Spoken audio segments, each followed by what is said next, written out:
জাতীয় গড় প্রতি বছরে 700 থেকে 750 অ্যাক্সিডেন্ট হয়, ফ্যাটাল অ্যাক্সিডেন্ট। সে জায়গায় ত্রিপুরাতে সেটা অনেকটাই কম। এবং আপনারা জানবেন, ডেটা বলছে, এখানে আইজিপি ল অ্যান্ড অর্ডারও আছেন, ডেটা বলছে যে আমাদের গত বছর যে ত্রিপুরা রাজ্যে অ্যাক্সিডেন্টের সংখ্যা বা পরিমাণ 13% রিডিউস হয়েছে। এবং এটা সম্ভব হয়েছে পুলিশ এবং ট্রান্সপোর্ট ডিপার্টমেন্টের আধিকারিকদের সম্মিলিত প্রয়াসে, অ্যাওয়ারনেস এবং বিশেষ করে নরেন্দ্র মোদীজির নেতৃত্বে আমাদের যে সরকার, সেই সরকার আমাদের যে পিএম রাহাত এবং গুড সামারিটান, দ্যাট ইজ রাহাবীর প্রকল্প যেটা ঘোষণা করা হয়েছে, তাতে একটা অ্যাক্সিডেন্ট ভিকটিম আগে অ্যাক্সিডেন্ট হলে রাস্তায় পড়ে থাকতো, সেখানেই তার মৃত্যু হতো, বা হসপিটালে যখন নিয়ে যেত দেরি হয়ে যেত। তো এখন বলছে যে গোল্ডেন আওয়ারের মধ্যে তাকে যদি হাসপাতালে নিয়ে যাওয়া হয়, তাকে 25,000 টাকা ওই গুড সামারিটান বা রাহাবির হিসেবে তাকে পুরস্কৃত করা হচ্ছে। আমাদের এই সংখ্যাটা প্রায় 13-র মতো। তো আমরা 13টা লাইফ বাঁচাতে পেরেছি গতবার এক বছরে।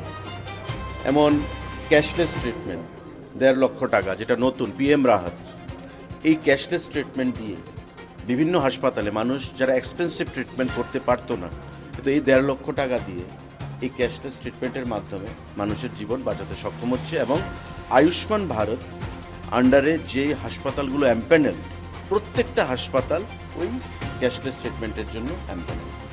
তো আপনারা বুঝতেই পাচ্ছেন যে একটা প্রোঅ্যাক্টিভ ভূমিকা কেন্দ্রীয় সরকার এবং রাজ্য সরকার নিয়েছে, ট্রান্সপোর্ট দপ্তর, পুলিশ, যৌথভাবে আমরা সেটা করছি।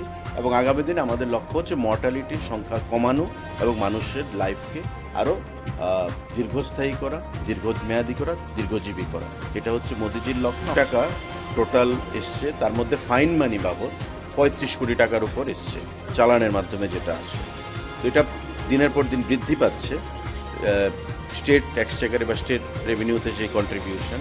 কিন্তু টাকা আর্ন করাটা মূল উদ্দেশ্য নয়, মূল উদ্দেশ্য হচ্ছে পাবলিকের অ্যাওয়ারনেস করা এবং এই ধরনের সেন্সিটাইজেশন প্রোগ্রাম এটা পাবলিককে আগামী দিনে অ্যাওয়ারনেসের ক্ষেত্রে একটা বিরাট ভূমিকা গ্রহণ করবে। এবং আমরা বিশ্বাস করি যে আগামী দিনে আমরা জেলাভিত্তিক এই কর্মসূচিগুলো যদি করতে পারি, মানুষের কি হতে পারে, আমার মোটর ভেহিকেল অ্যাক্ট কি, যেটা আগে 1939 ছিল, আজকে এটা 1988 হয়ে গেছে। রেগুলারলি সুপ্রিম কোর্টের সেখানে মডিফিকেশান আসছে, কমপ্লায়েন্স আসছে, এগুলো একমাত্র মানুষের উদ্দেশ্যে করা।